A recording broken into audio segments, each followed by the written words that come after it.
তিন দিন ধরে মৃত যুবকের চিকিৎসা করার অভিযোগ উঠল মালদার কালিয়াচক থানার একটি বেসরকারি নার্সিংহোমে।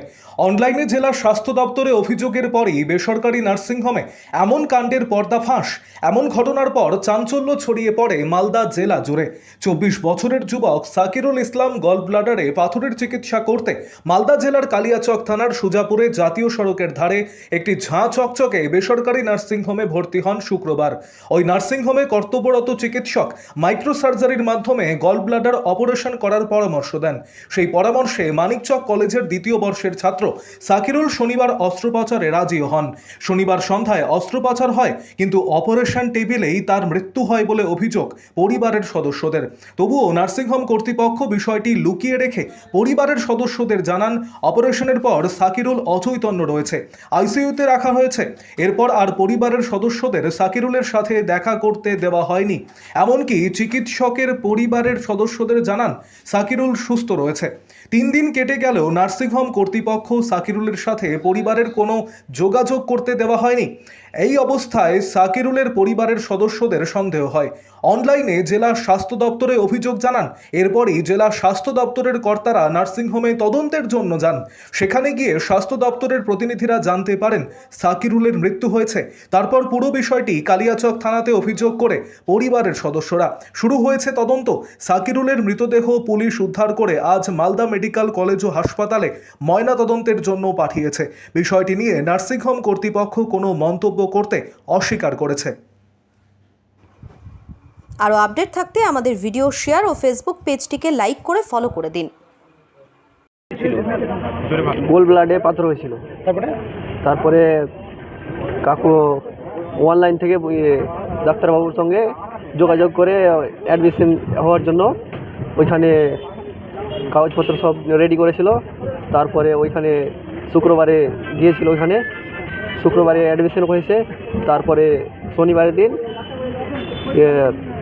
অপারেশন হয়েছে।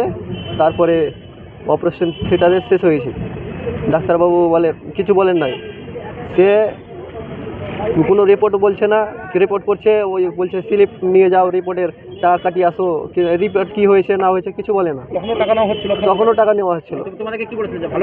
তো সঙ্গে বলছে যে অনেক ভালো আছে, অনেকটা সুস্থ হয়েছে, 50% ভালোই আছে। রক্ত পরীক্ষা করতে বলেছিল। ওখানে আমরা স্লিপ দিয়ে সব টাকা নিয়ে দিলাম।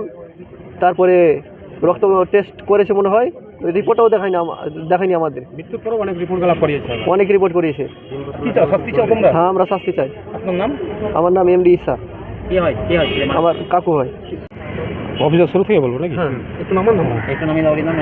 আমাদের পেশেন্ট ছেলের নাম হচ্ছে এমডি সাকিরুল ইসলাম, বাড়ি এলাহিটোলা, পোস্টাবরটোলা, থানা মানিকচক। গোলব্লাডারে পাথর ছিল। পাথরের অপারেশন করার জন্য মাধ্যমে ওই সুজাপুর রয়্যাল নার্সিংহোমে অ্যাডমিশন হয়েছিল শুক্রবার অ্যাডমিশন ছিল। শনিবার তার অপারেশন হয়েছে। অপারেশন হওয়ার সময় সে এতে অপারেশন টেবিলে মারা গেছে। এর কারণ হচ্ছে যে আমাদের যা গার্জেনদের কাছ থেকে ওই মাইক্রো সার্জারি করার জন্য পারমিশনটা নিয়েছিল। তারপরে যে কেটে অপারেশনটা করেছে সেই পারমিশনটা নার্সিংহোম কর্তৃপক্ষ আমাদের কাছ থেকে নেয়নি। তারপরে অপারেশন টেবিলেই সেটা মারা যায়। এবার মরে যাওয়ার পর আমরা গ্রামবাসীর ছেলেপিলে আমরা গার্জেনরা যারা আছে সবাই মিলে ওই 2 দিন থেকে ওই নার্সিংহোম কর্তৃপক্ষ বলছে যে আপনাদের পেশেন্ট বেঁচে আছে, কোনো অসুবিধা নাই, আইসিইউতে ভর্তি আছে, জ্ঞান ফিরেনি, এই বলে 2 দিন কাটাচ্ছে। ওষুধ কিনেছে, প্রত্যেক দিন 5,000-6,000 টাকা করে ওষুধ কিনেছে। তারপরে দিন সকালবেলা রবিবার গেল, সোমবারের দিন যখন দুপুরবেলা আমরা মানে আমাদের যে গ্রামের যা গার্জেনরা বলছে যে আমাদের পেশেন্ট বোধহয় 99% নয়। তো আমরা ওই মানে তকিতে আমরা ওই স্বাস্থ্য দপ্তরে আমরা অনলাইন মাধ্যমে একটা ক্লেম করলাম। ক্লেম করার এতে ওই অনলাইন মাধ্যম থেকে ওই মেডিকেল টিম গিয়ে সন্ধ্যা 7টার সময় ওইখানে আমাদের বলছে যে পেশেন্ট মারা গেছে। পেশেন্ট ওই শনিবারই সন্ধ্যা 7টার সময় ওটিতেই মারা গেছে। এবার ওই মৃত্যু রোগীকে নিয়ে নার্সিংহোম কর্তৃপক্ষ ওখানকার যে ডাক্তারবাবু বা স্টাফরা আছে তারা বারবার বলছে যে পেশেন্ট বেঁচে আছে বলে ওই বিল বাড়াতেই থাকছে। কত টাকা নেওয়া হয়েছে এখন অবধি আমাদের কাছ থেকে টাকা 55,000 টাকা বিল উঠেছিল শনিবার থেকে। এবার 25,000 টাকার মতো সম্ভবত জমা করেছে। আপনারা অভিযোগ জানিয়েছেন? আমরা অভিযোগ থানাতেও জানিয়েছি, স্বাস্থ্য দপ্তরেও জানিয়েছি। আমরা ওই নার্সিংহোম কর্তৃপক্ষ শাস্তি চাই এই বেআইনিভাবে আর প্রশাসনিকভাবে ওর আমরা শাস্তি চাইছি। আপনার নাম? স্বাস্থ্য টিম না গেলে এইভাবেই চলতো না? স্বাস্থ্য টিম না গেলে আমরা বুঝতেই পারতাম না যে আমাদের ইয়ে আছে। আমি একজন মাস্টার মানুষ, আমি 3 বার গিয়েছি ওখানে, আমাদেরকেও বলেছে যে নাই মানে। আমার নাম এমডি নূর নবী।